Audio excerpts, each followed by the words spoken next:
I wanted to just quickly introduce you to our Avery Dennison team. So here we have Melissa, Collin, and Pradeep representing Avery Dennison. They offer this great webinar every batch for our startups, and it's always a big hit, so really appreciate you guys joining us today. We're using Zoom Webinar, which is slightly different functionalities than what some of you are used to on Zoom. So really the panelists have the main connection here. If you have any questions, you can use the Q&A box and I will go ahead and moderate that. So with that being said, I'll let Collin and Melissa and Pradeep go ahead and get started. Hey everyone, hope everyone is able to stay safe and comfortable during the COVID crisis, but I'm glad to connect with everyone here. So like Ali mentioned, we're the Avery Dennison team, and my name is Melissa. I'm the Senior Manager of Avery Dennison's Venture Capital team. And so for those of you who are not familiar with AD, Avery Dennison is a materials science company, and we focus mostly on functional materials and packaging, and all of our products go into a variety of verticals, everything from food and beverage, CPG, apparel, and medical industrial use cases as well. And so we definitely have a very broad mandate when it comes to working with different startups and earlier stage companies. And the goal of the Venture Capital and Open Innovation team is really to do two things. It's one, to advance Avery Dennison's innovation strategy, but then also to help us get exposure to new technologies, markets, revenue models that we normally otherwise wouldn't have with our core businesses. And so we do that in one of two ways, and sometimes both. The first is minority equity investments in startups and early stage companies, and the other is just broader partnerships, everything from R&D, JDAs, licensing distribution agreements, and the like. But anyway, we just wanted to just sit down and chat, just given that we do work with startups on a regular basis, and thought it would be good to have a dialogue about ways in which you can best partner with corporations, pitfalls, watch outs, best ways to sort of increase your success in your projects with corporations. We usually like this webinar to be interactive, and so feel free to ask questions, and Ali will moderate them as they come up. But anyway, I'm going to pass it off first to Pradeep, who's going to talk a little bit more about pilots and POCs. And then after that, Pradeep will pass it off to Collin, who will discuss, IP and sort of how to navigate, NDAs and intellectual property with corporations. And then I'll end it with, just some high level guidance on how to work with corporations and sort of pitfalls to watch out for. Pradeep? Yeah, hi. So if you check my my California driver's license, you would see my age, which I'm not going to disclose, but about 3 decades of my life I've spent with corporate R&D on the bench in product development. A few years I was like you guys in a startup into an exit. So I have both perspectives that I'm happy to share with you. And I've been with Avery for almost 2 decades, and I've also had the dubious privilege and honor to kick off the AD venturing program that Melissa was talking to you. So we're an old-fashioned company that in the old days, we believed in knowing what we wanted to do, we'll go into the lab, we'll go make it. Starting a few years back, we made a concerted effort to look externally and work. And that's actually one of the reasons why we came to Plug and Play. And I've certainly been very enthused and energized by the typical energy that startups have. So what I will do, by the way, I will have to drop off in half an hour. So please raise a question and ask. If I can answer, I will. But the part that I just wanted to share with you is just to differentiate where you are as a startup and how you should look at corporate. One good thing about corporate is we are large, we are very efficient, we do the same thing again and again in a way. That's actually why we are as big as we are. The problem is with disruptive and new ideas, we're not always agile in being able to take something that doesn't quite fit. And we can get into the details. It has to do with the incentive structure and also the fact that the processes are geared for efficiency. So one thing is, as I was out talking to individuals like you in startups, we had these great ideas, I would come energized, and then you come into the mothership and you say, okay, hey, how do we get this idea to be vetted, and how do we get the businesses to be excited? So as of now, I think the way we're looking to structure is there is a group of us, Melissa and included, where we talk to people like yourself, get energized, look at ideas that fit within trajectories that we are articulating for ourselves for the future. But also a more important one is to create a system whereby we take what you're doing or offering and seeing if we can bring it to a proof of value type engagement. So it is not just theoretical, but we actually are able to experiment with it, learn from it, maybe pivot a change, but actually get traction within the larger mothership, which sometimes can be hard to navigate. So that's another group that I know Collin is now going to head. I know he's going to talk about IP, but this is an area we can talk later, and I'll stop here at that.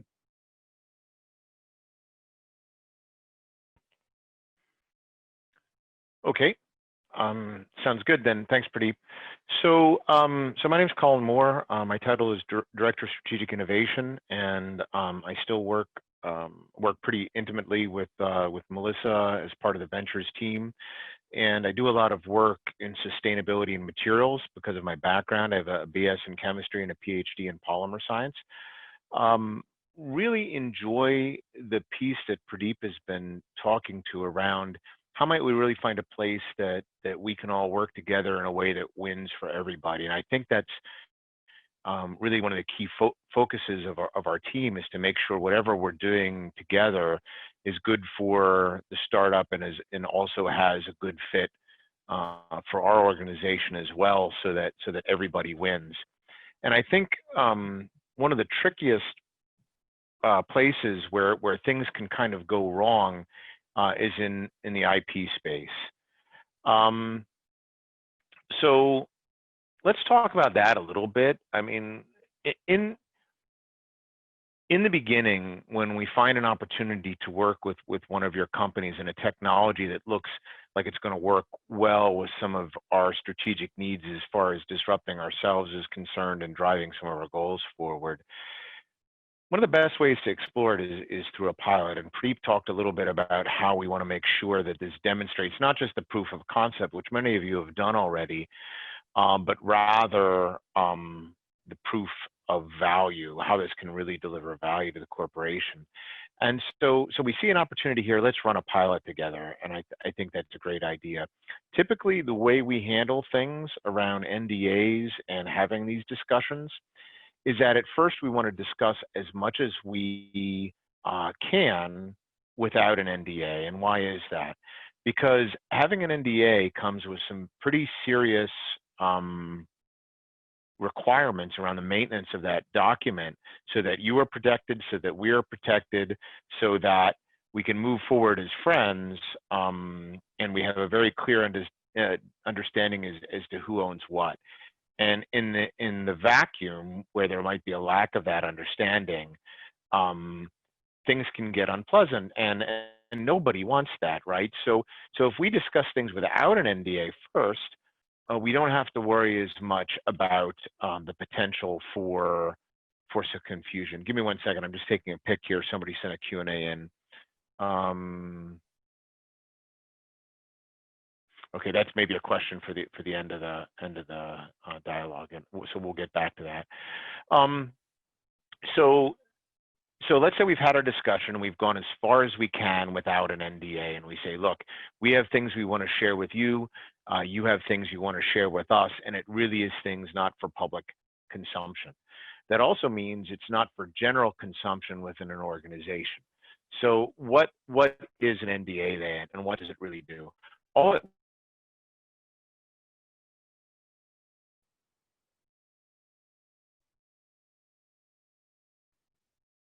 Collin, I think we lost your audio.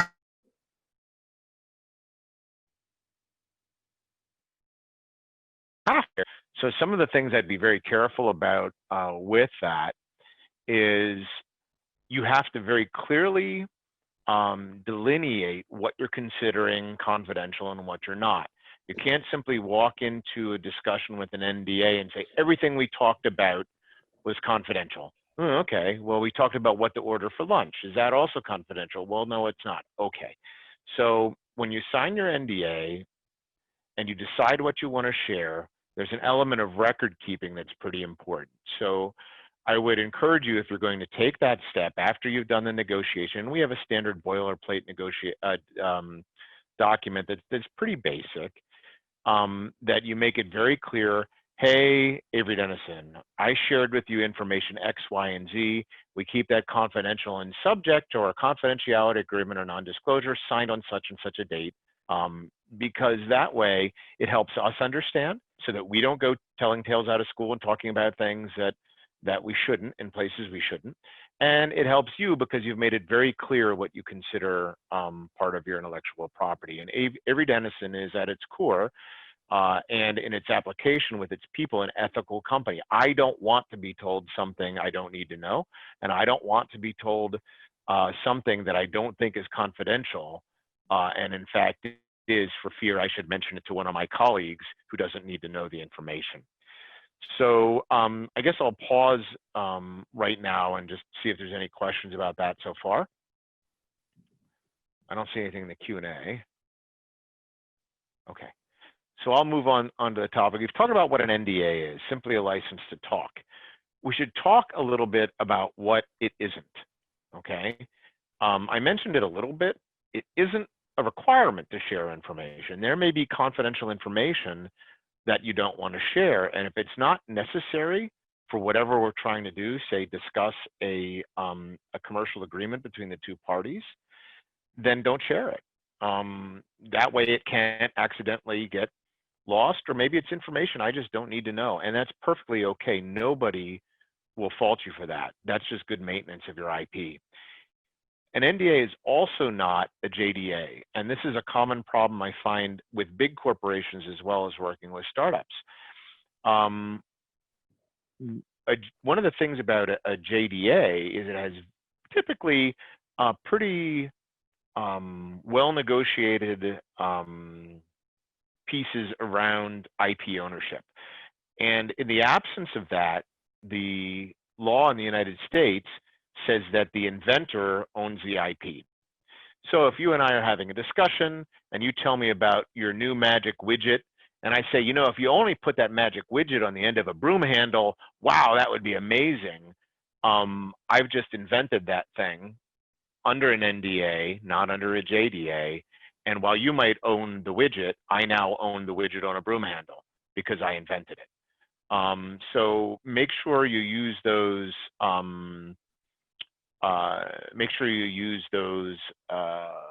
documents for what they're meant to. And if we start going to the point where we're inventing, we need to talk about it. Here's a question regarding to the topic of NDAs. Basically, the question is from Merrill, and it says, does your boilerplate accommodate a neutral venue for choice of law, not just the state headquarters, if it is different from the startup's headquarters, in arbitration? Arbitration is usually included as well as a state law. I have seen Ohio. I've also seen, what was the other one? New Hampshire. I can't remember. Pradeep, do you remember where it is? But I think that is certainly negotiable if there's a particular preference. We just have a couple in the boilerplate. But like I said, I've seen both Ohio and another. Pradeep, do you remember the law state? Yeah. I'm sorry.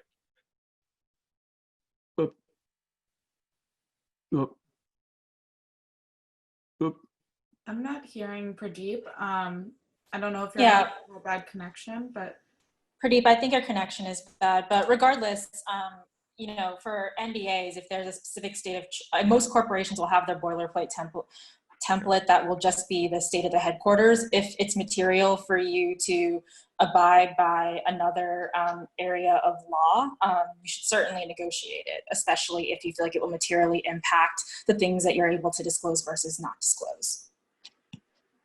Yep, absolutely. Sorry, Collin, go ahead. No. I appreciate that. Thank you for that. And I absolutely agree. If there's something that is more appropriate for you, that's, certainly do make that part of your negotiation.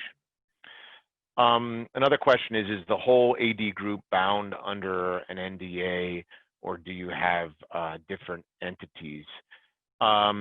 So it is usually Avery Dennison Corporation, which bridges everything. And there's usually a clause in there about affiliates or partners. So if there's someone that we have some sort of agreement in that does contract work and we need to talk to them, no information may be disclosed that isn't need to know, but those organizations usually have very tight not NDAs with us as well, and that covers this material.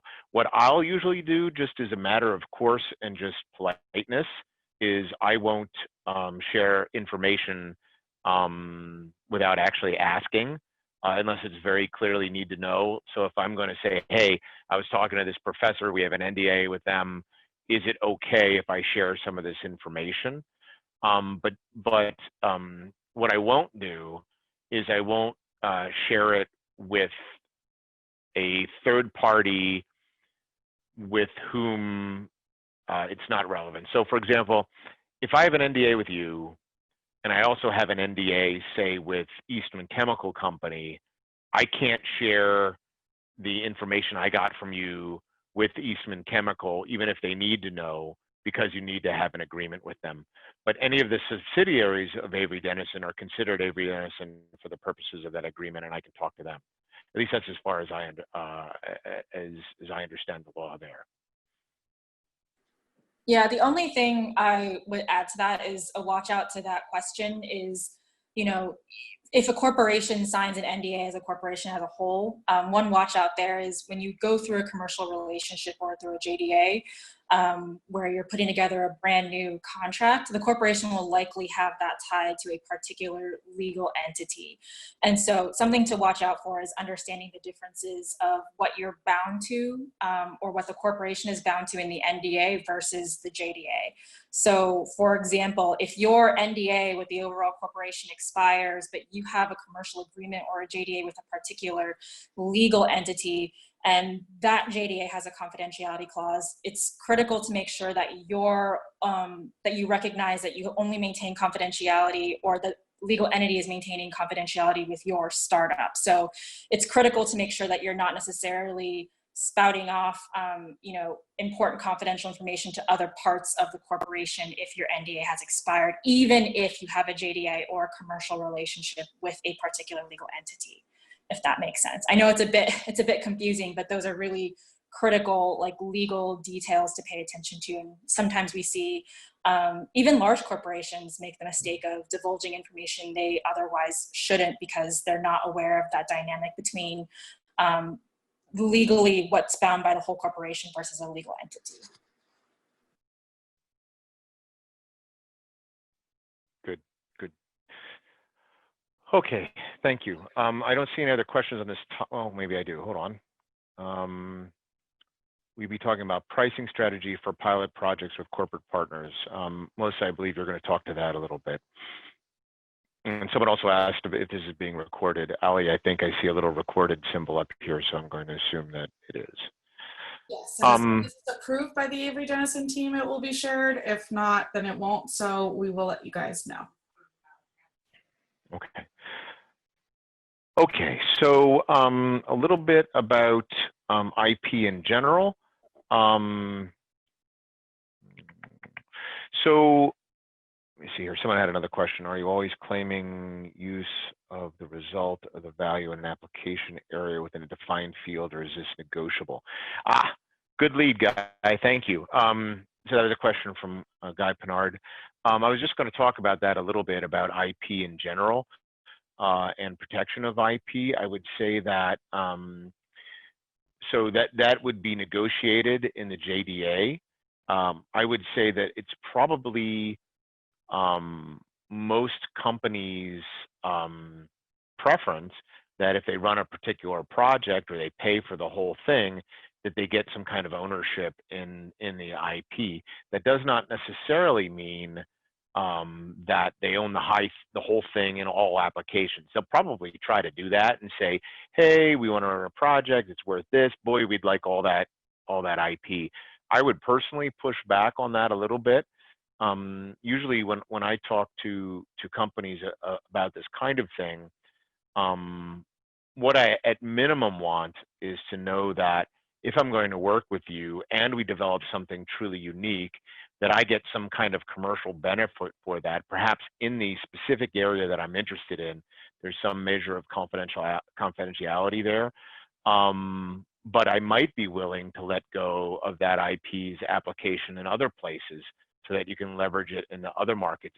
It'll depend a lot on how much risk we're sharing. So, you know, if we're putting a whole lot of money in something, we're investing a whole lot of money in a project and an idea, we may rightfully be able to claim, oh yeah, we want exclusivity in X, Y, and Z, and we own the IP, but we will allow you to license that IP in another space. If we're doing something that's much more of a partnership where, you know, you're doing some of the IP and we're bringing some of the IP, and generally that's part of a joint development, is that we're bringing something special and you're bringing something special, so the development is really joint. The IP may be split a little bit different. I was having a conversation with one of our potential partners where I basically said, hey, look, man, I trust you. I absolutely do. But I don't know that I'm always going to be working with you. And I want to make sure that Avery Dennison is protected to be able to use this new thing that we're developing, so that when we're done with this and we've invested the money and more importantly, the time, because you can't make time, you can make money, that Avery Dennison is still going to be able to practice. And that's certainly a very reasonable thing to request, right? So we're not going to always claim the result of all the value in an application area where we're working, but we're certainly going to want to be protected that, you know, if we come up with something, that we could use it and that we could garner some kind of commercial benefit. Is there anything you'd add to that, Melissa? If I kind of hit that all right? No, I think that pretty much covers it. Okay. So IP in general, I have kind of noticed that sometimes people will try to dazzle you with the number of patents or patent applications. More appropriately, they'll say, well, we've got 15 patents, and you probe a little deeper and you find, well, there's been 15 patent applications, and are they really germane to what we're talking about as a group? What I really want to know is, okay, you know, if you have patent filings, are they really protecting the area in which we want to work? And have you really done your homework? So is there, you know, if you do a backward citation on the patent application, will you see that we're free and clear to practice?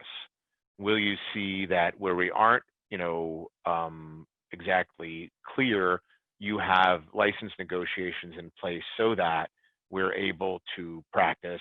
Maybe there's a fee associated with it or what have you. So we really need to know, you know, the way the IP is really valuable is if it can protect what we're doing, and if we can practice what we're doing because you've got all the background IP squared away. Generally speaking, if you're going to do this JDA, things like background IP is going to belong to your organization. But foreground IP is the negotiable piece, and I think I just beat that one to death, so I'm not going to go on that too much. Foreground IP is anything that we're going to discover moving forward. So yeah, I think I'll stop with that right now. The only other thing I would say, you know, to add on to the question of let's do a project together, let's do a proof of concept, I really would encourage open and honest dialogue about what you're really capable of doing. I know the first tendency is to say, yes, we can do that. And certainly there is a part of optimism and excitement around what you're doing that is important. But I've worked with a couple organizations where, after a while I began to, I don't know if you all remember some of those old Bugs Bunny cartoons, probably before a lot of your time, but when Bugs Bunny's sitting there and suddenly his head transforms into a big sucker as he begins to realize that he's kind of gone a little over in his expectation.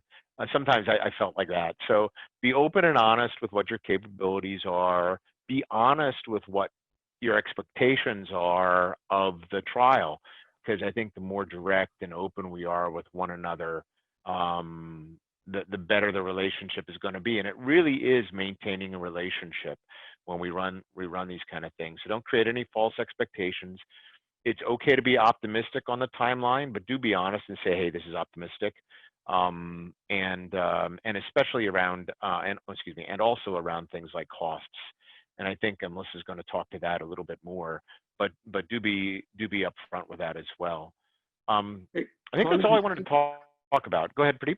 Oh, if I may just add a couple of things. Please just do. to comment on patents, just so you recognize that a patent allows you to exclude people within a given area. But remember, if you're a large corporation like ours, one of the things that's really important is also right to market, which really means that even with your patent, if we are trampling on some other patents that's also very expensive.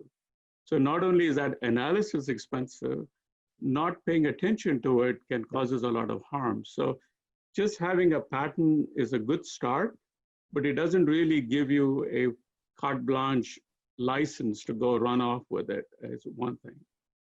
The second one I think you may be talking about, but I have to leave, is I'll just bring up the issue of trade secrets. It's a very, very important part. Many technologies do have it, and you have to know when to use it. And also, when you write a patent, if you don't completely disclose, your patent can be invalid. So even though you have something on a piece of paper, if you maliciously not disclose something, it might be a trade secret, that can be held against you. But on the other hand, if you have a trade secret, then you need to have a system in place where you protect it with your life until you see the light under the end of the tunnel and so on. So that takes a whole different way of dealing with that information, sharing it or not sharing it. And so just wanted to throw that as well. I can elaborate on that a little bit more if you need to go, Pradeep. I can, because it is a very important topic.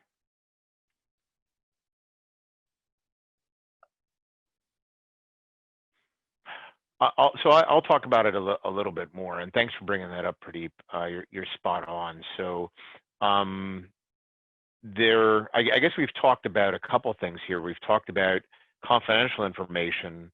We've talked about patented as a way to protect your intellectual property. Like keeping things confidential is a way to protect your intellectual property. Patenting is a way to protect your intellectual property. And it's an important distinction that Pradeep put out, is that it's only a right really to stop other people from doing something. It's not a guaranteed right to practice. And then the third way to protect your intellectual property is a trade secret. So I guess I should have said this at the start. So I'll do it now. I'm not a lawyer. So please don't construe anything I'm saying as legal advice. This is the advice of a scientist and somebody who's been doing venture work for a little while and working in open innovation. So, please do seek separate legal counsel and treat my advice with those kinds of caveats. But I've been doing this for a while, so hopefully the perspective is useful. Trade secret has a very, very specific definition where a patent is only protected for a limited period of time and necessitates you to disclose everything. You, as Pradeep pointed out, must disclose it, but then you can exclude people from using it, but the time is limited. A trade secret must be something that very, very, very few people know, that you've gone through extreme measures to protect the secret, and that, and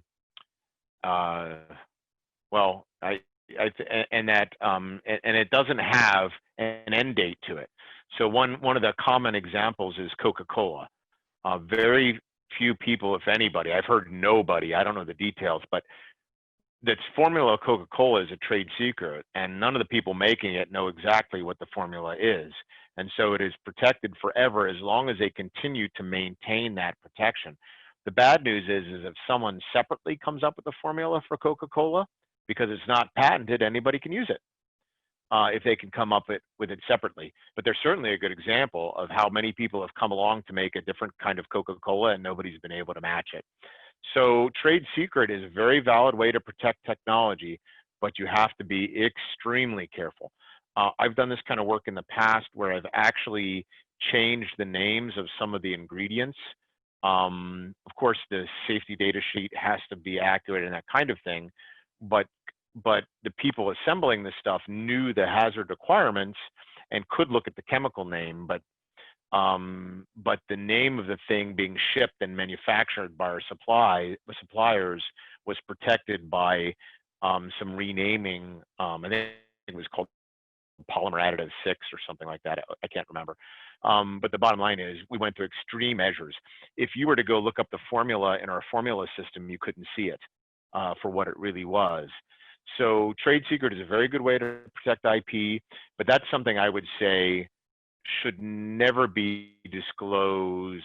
I can't think of a case where you'd have to.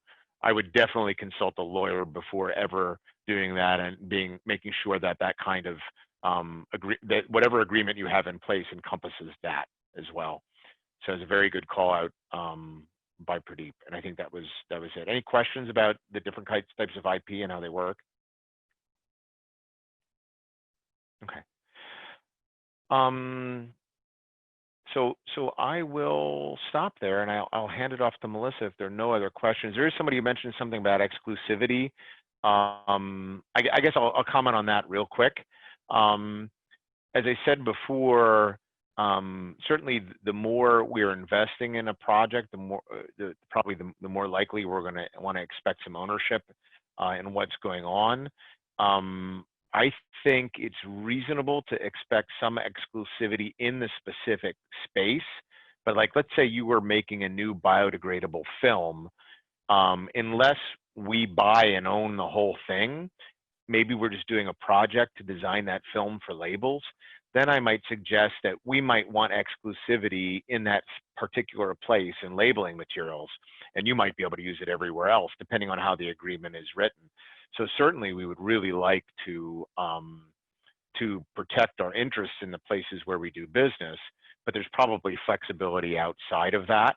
I think most negotiators would probably start with a big broad brush, and you should look at it carefully and say, hey, wait a second, you don't really need this new film in the area of clothing wraps or something like that, and we should have that. And that would certainly be an area for discussion. So I hope that answers your questions. Another comment here is about IP protection globally. Anything you can comment about startups and limited budgets versus filing multiple patents around the world? So I can answer that question as well, at least for us. So back in the day when I had more hair and it wasn't quite so gray, people would cover the earth in patents. In recent years, last 10 or so years, maybe a little longer, people have begun to say, wait a second, that is ridiculously expensive. And what most companies have done is to start talking about where do we really do business and where do we really need to protect the IP. So my thoughts were that for big companies as well, our resources are limited. And so at least for Avery Dennison and some of the other companies I've worked with before, people are really scrutinizing where do we really need protection. So I would be, I don't think you need to cover the earth. I would cover most of the major regions like America, like the EU, and you can certainly do the oh, I can't remember its name right now. Forgive me. The global patent. Maybe if you're going to be working in China, but make sure you just focus on the key regions where you need to practice. I hope that answers your question, but I don't have any expectations that your patent is going to cover every square inch of global territory. We don't do that because we just can't afford it, and you probably can't either. I don't see any other questions germane to what I'm talking about, a couple that might be suitable for you, Melissa, and I will hand you the floor. Sure, sounds good. Oh, sorry, I don't know if Allie. this would be for Melissa or Collin, but there is a question in the chat from Mike Wagner from Coramat. He says, I tend to approach corporates via 3-phase JDAs, 2 to 25K to get to know you, no exclusivity, 25 to 250K pilot exclusivity and segment, then budget for scaling 1 to 20 million at a high level. Is this an approach you're open to? Definitely, and I actually think it's smart and strategic for startups to approach corporations in that way. Collin, I know you're in a bunch of pilots and POC, so feel free to chime in here. But I actually think that that's probably the best way to ensure that your time and energy is spent in the most strategic ways, just given that you guys are probably running very lean teams and are still trying to figure out what's going to have the most impact on your P&L. And so if you're doing something like a get to know you, no exclusivity phase, you're not too tied or committed to one particular corporation. And if that ends up doing well, you can move into, say, a pilot phase, which I assume is, maybe 90 days. I actually don't think you need to get an exclusivity in a particular segment in the pilot phase. I would think that it's a little bit restrictive unless there's an expiration, like a very, very short expiration of just the pilot and exclusivity. But even then, I don't think you need to ask for that. But then, for scaling, I then do think that, that tiered approach of pricing makes sense. Collin, do you have anything to add on that? Yeah, well, what I love about that approach is it hits the open and honest piece that I had mentioned before, kind of laying out this is what our expectations are as an organization. Sometimes I think I found a challenge in our organization because we're used to, our group is used to dealing with smaller teams, but purchasing, marketing, sales, a lot of these guys are used to dealing with BASF and other large companies, and so they tend to think that sometimes that, well, wait a second, why wouldn't someone do something for free? Well, the reality that when I talk to them, I'm like, it's a funny thing. These partners want to get paid too, and they'd like to eat food, and nothing says I love you like cash. So if we want to work on something, we should be willing to step forward. And I love this as a tool to be able to say, hey, business partner, this is the reality. This is a small team. They're working to run a business. They have expenses. Everybody wants to get paid and eat. We have to look at them more as partners and less as suppliers. And I think that message is really beginning to take root, and people are getting it and they understand it once you express it that way. So that kind of a tool to say, hey, this is what I'm hearing from our startups and this is what the future could look like, I think can be very, very powerful and helpful for transparency and driving the dialogue forward. Okay, cool. So if there are no other questions on that, I just did want to move into a couple of just, high level ways in which you can better guide relationships with corporations. And this is meant to be a dialogue. And so feel free to answer questions and call in if there's anything I'm missing. Feel free to chime in as well. I think the first point I always make whenever I talk to startups about working with corporations, and I'm sure that you guys have heard this, and so certainly don't want to beat a dead horse and spend a lot of time with it, is just having patience in navigating corporations. Corporations are unfortunately very large and complex, and they're also incredibly risk averse. And so it may take a lot of time and a lot of dead ends and a lot of no's before you find the right champion or stakeholder. And I think, the complaint that I get a lot from startups and trying to play the middle person on the venture capital innovation team is, it's the corporations are just very messy, and it just feels like it's very difficult to navigate them, or they're getting continuous no's. And I think maybe the takeaway from that is to keep trying, keep networking. And if you feel like a corporation is going to be a strategic partner for you, it just may take some patience to find that right champion. I think a really good example that we've had, even just in our venture capital portfolio, is one of the companies we ended up investing in approached an Avery Dennison business unit several years ago and was declined repeatedly because the business didn't think the product was a good fit for their core business. But that company was very persistent. They were really great about maintaining a warm relationship with all of the sort of key leaders at Avery Dennison and within that business unit. And when the ventures team was created several years later, that startup was sent our way, and we were able to then help champion that technology and help our BU see the future vision of working with a company like that.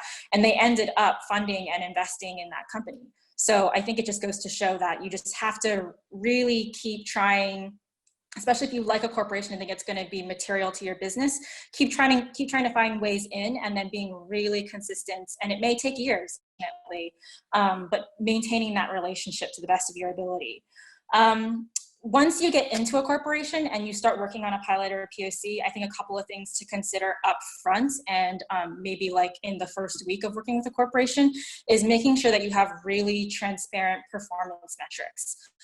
You just want to be able to have transparency on how you're judged and evaluated, and I would not necessarily let the corporation drive that. You guys should have as much input into what's feasible, what's possible, and how your success is measured. And that can come in a variety of ways: technical milestones, successful implementations of like a certain number of locations, whatever is the best fit for your solution, or that best showcases the value of your technology. You guys help drive that alongside the corporation. I know there was also a question about pricing, and that's a question we get a lot as well. And I think a common practice that I see is a lot of startups will not charge, or charge very little for a POC or pilot, and that they'll generate that loss in order to help generate conversations with potential clients. Not the CEO of your business, so I definitely don't want to tell you what's going to work 100% of the time versus not. And these are all management decisions that you guys at the end of the day make. I personally don't recommend that unless you are certain that there's a commercial agreement at the end of the tunnel. I think oftentimes pilots and POCs are ways in which corporations can get their feet wet, and is not necessarily a huge signal that they're going to be a customer or a long-term partner with your company. And so just something to bear in mind. The other reason to maybe not do that or charge very little for pilots or POCs is that it may set precedents for future pricing, and that may be substantially lower than what you need to run a sustainable business. That's something that I've seen with a lot of startups, and sometimes with our own portfolio companies, and so something just to bear in mind. That being said, in terms of pricing strategy, one lever that I have seen startups manage very successfully is if a corporation says that they don't have the budget or isn't able to afford a certain dollar amount for a pilot or a POC, one lever that I have seen startups do very flexibly well is lessening the scope or the time required for that POC or pilot. So a really good example is earlier in 2019, I actually introduced a startup to a large fashion retailer. Like the management team a lot, that they would be a good fit. Wasn't a good fit for our portfolio, but could be a good fit in working with one of Avery Dennison's customers. So introduced them to a large fashion retailer. This startup set out pricing for their standard 90-day pilot. Fashion retailer came back, said this is too expensive. We're never going to get executive buy-in to run this pilot.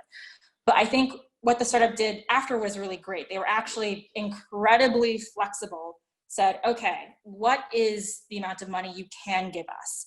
And the corporation, luckily, I think was honest and transparent enough and said, this is the budget that we have. And the startup was flexible enough to then sort of work backwards and price a 3-week POC. It was not something standard they do regularly with other customers, but they really liked this particular retailer and wanted a way in and thought they could be a long-term strategic partner.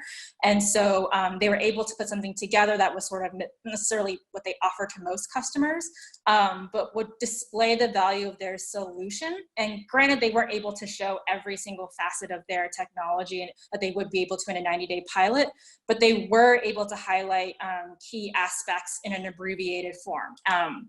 And that POC ended up doing really, really well. And they were able to do that at a cost so that the corporation got interested and helped open a commercial door that wasn't punitive to the startup's P&L. So again, like I think there's different, I think pricing is always going to be a huge challenge between a startup and a corporation, because you guys are running very lean P&Ls and have very tight runways, and corporations are going to come back to you and always want a lower and lower cost. And so it's definitely a tricky puzzle to try to figure out what levers you can pull, but that is one way in which I've seen startups manage a really great relationship and run successful POCs while also making sure they're not sinking their business into a loss trying to chase certain customers. I know I talk really fast, so I'll take a breath if there are any questions. Melissa, I actually have a question. So you mentioned that there was a startup that approached you guys or approached a specific business unit and it wasn't a fit, and they kind of kept following up, and years later you ended up working with them. Can you explain a little bit further on like what they did to keep a warm connection without bothering the corporate? I feel like for my position at Plug and Play, this is something that I struggle with a lot, in like making startup introductions and helping the startups follow up. So any advice that you can give myself or the startups on how to keep that connection warm would be helpful. Yeah, I think that particular startup, that CEO just had really great soft skills. I think he was just, very personable and didn't take personally a not now. And I think that's something that can be, and it's tough. It's hard to tell someone, never take no for an answer, because it does get defeating at a certain point. And there are only so many emails you can follow up on before you're just like, this is a dead end. So there's no magic solution to that. But I think that this particular CEO knew how to check in regularly. Maybe he wasn't checking in every single month, but maybe it was every other quarter. And I think every single time he checked in, he had, an interesting way to keep the business unit engaged. Like maybe the product wasn't within the core business, but maybe he would have an update about the technology or product development cycle that he was working on that would entice the business unit leaders to at least engage with a little bit of a conversation. And maybe it wouldn't be a material conversation that would immediately lead to an investment or commercial relationship, but enough that when we started the venture capital team, those business unit leaders were like, hey, and this literally was the conversation. Hey, there's this guy we've been talking to for 3 years. We don't know if it's a fit, but we like him and the technology's interesting. It's not in our wheelhouse though. Can you take a look at it? And that ended up being a really great lead that led us to funding the company. Yeah, thanks for explaining on that. That was super helpful for me also, so thank you. Yeah, of course. Okay, just going to the Q&A for a little bit. Someone asked, what do you expect in the specific domain mentioned at focus sector of AD innovation, Industry 4.0, improves automation and efficiency, industrial manufacturing, global, I'm sorry, I'm not sure I fully understand this question or if we've already answered it. Ali, do you see this question? Yeah, I see it. Hayato, if you want to further explain this question, you can use the raise your hand function and I can call on you and you would be allowed to talk if you're still on the line. Let me see if he's still here.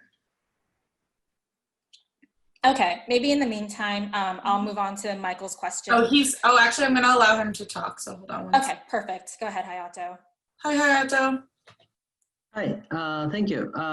I saw the home pages about the innovations team sections and then saw some focus area. And then one of the domain was the Industry 4.0. And I'm kind of trying to come up with IoT platforms, so that I wanted to know about your AD, not just corporate general. Does that make sense? Are you asking what is Avery Dennison's interest in Industry 4.0? Yes. Okay, yeah, and happy to talk about this offline in more detail as well. Feel free to get my information from Ali. But yes, so we, Hayato was asking a question about our sectors of focus on our venture capital homepage. And so one of the things we've listed is Industry 4.0 and IoT. And I think for us, at the end of the day, we're a manufacturing company. And so we're interested in finding ways to automate certain operations, increase safety into our manufacturing facilities, optimize our operations, but then also at the same time do that for our customers. And so I think for us, we're interested in any technologies that help improve, supply chains, industrial manufacturing. We're also interested in, sustainability reporting within factories to lower our environmental impact. But at a high level, those are areas that we're interested in for Industry 4.0. Does that help, Hayato? Yeah, sounds good. That I'm from Kyoto University.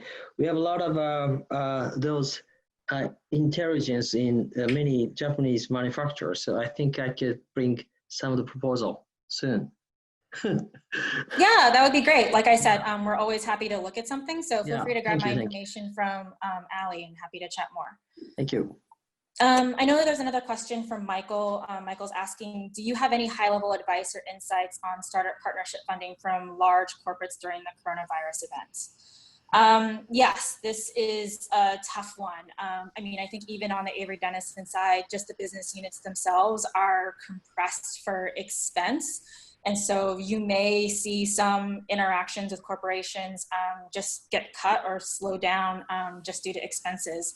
I unfortunately don't have a great answer for that, other than it just may be something you revisit when corporations are in a better position financially.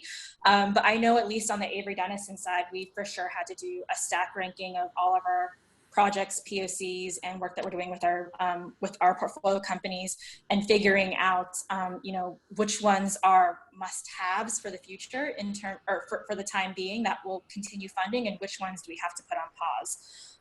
So unfortunately, that's a dialogue that you'll have to have with corporations, and maybe try to be understanding that when everyone kind of gets on the other side of COVID, that it's something you can restart. Okay. Langston asked, from the corporate side, what is your perspective on salespeople, and looking back on what type of outreach did you respond to, as well as enjoy and hate? Okay.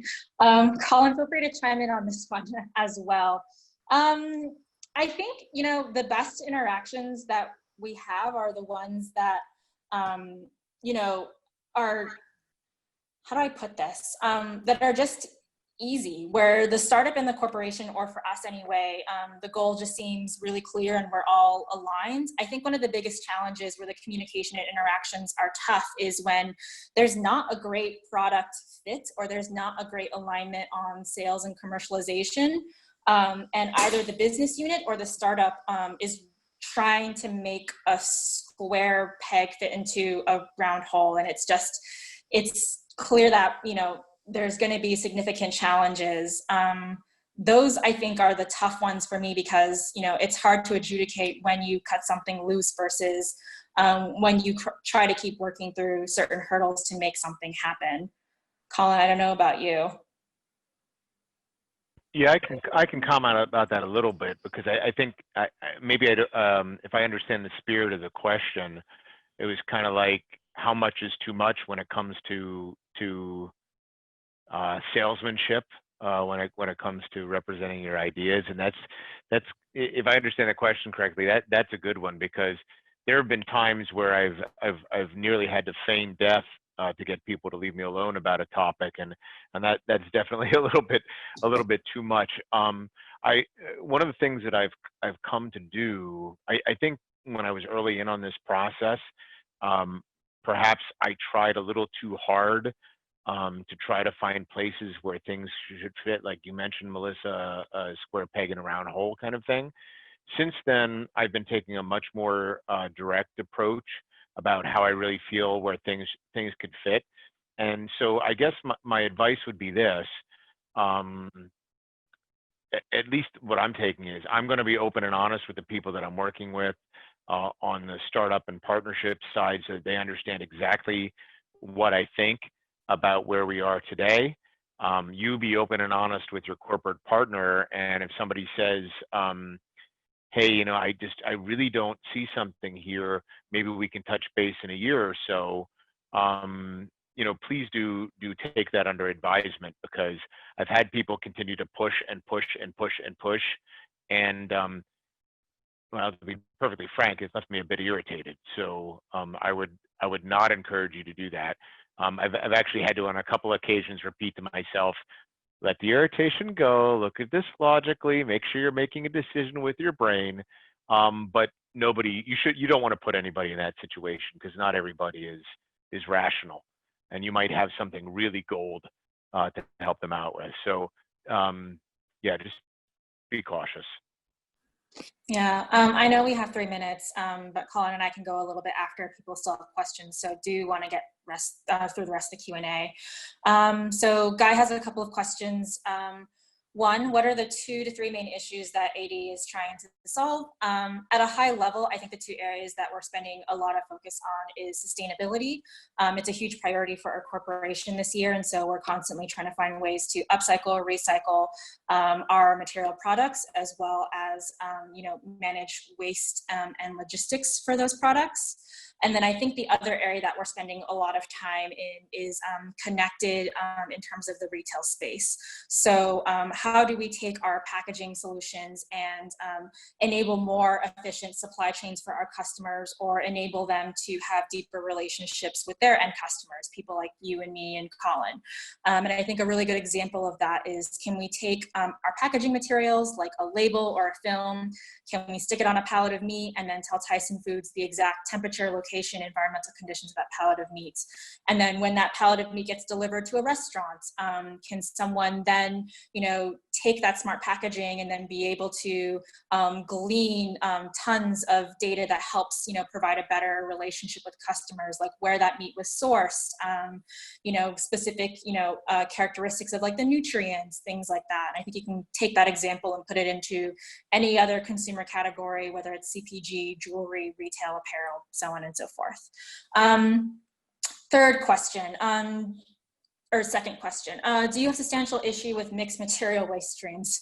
Yes, we do. It's actually, I think, our biggest problem in terms of sustainability right now. Our materials are very difficult to recycle, and they come into a heterogeneous manner. And so if you have ways in which we can help work with that, you should definitely get our information from Ali. Third question, do you consider solutions that lead to a material that you can use internally? Or are you open to consider different possibly high value solutions that would solve your problems, but maybe not directly fit in applications into your own business? I'm gonna say yes. I think for us as an open innovation team, we're always open to having a dialogue. Where that dialogue goes, we can't necessarily guarantee. We tend to prefer projects and POCs that have a direct revenue attribution with our customers, who tend to be, very large brands. But that being said, I think that we're challenging our business units to think about innovation that maybe leads to either better cost savings or lower costs with certain suppliers. And so if that's something that you feel like you have a strategic or high value proposition for us, we're always happy to have that discussion. Okay, I'm gonna move on to Ray's question. Going back to the tech IP POC question, what's the typical business timeframe from a given tech solution, from initial contact to POC to a deal for either acquisition of tech, exclusive deal? Any examples to cite here? Wow, I think this is just honestly going to vary, especially from initial contact to POC. Like I mentioned, and Collin, feel free to provide any additional insight if I'm missing anything. Just from initial contact to POC can take years, unfortunately. And I think part of that is just due to the culture at many corporations being more risk averse. And so they're not going to be able to make very agile or very quick decision-making processes in the same way startups are. And so like that example I gave of one of our venture capital portfolio companies, that company, that was a very, very slow burn for them. It took them several years before they were even able to have a serious discussion about a commercial relationship in venture investments. And then in terms of POC to deal of either the acquisition of the tech or licensing, I think that fortunately has a little bit of stricter time ranges around that. Hopefully after you do a pilot or a POC, a corporation should have a good idea of whether or not they want to proceed. And I think for us anyway, I'm not going to speak for other corporations, but if we really like a company and it's done a really great pilot or POC, I think Collin, chime in here, but we usually typically are in really quick order, I would say less than 3 months in being able to negotiate a commercial deal. And I think part of that is while we're having or running pilots and POCs, we're already in the background trying to get a sense as to what a commercial structure would look like in the event that a POC or a pilot does go well. Yeah, I would just echo that. I mean, when we're moving forward with the POC or the pilot, we're always trying to have line of sight to it being successful. And for a lot of reasons, not the least of which is we do want to learn to do better and to move faster and to drive these things to commercialization more quickly. And the more of those kind of boxes that we can cross off early on, the smoother things will go. So that if we get to the end and we go, yeah, this is good, a lot of those things have already been squared away.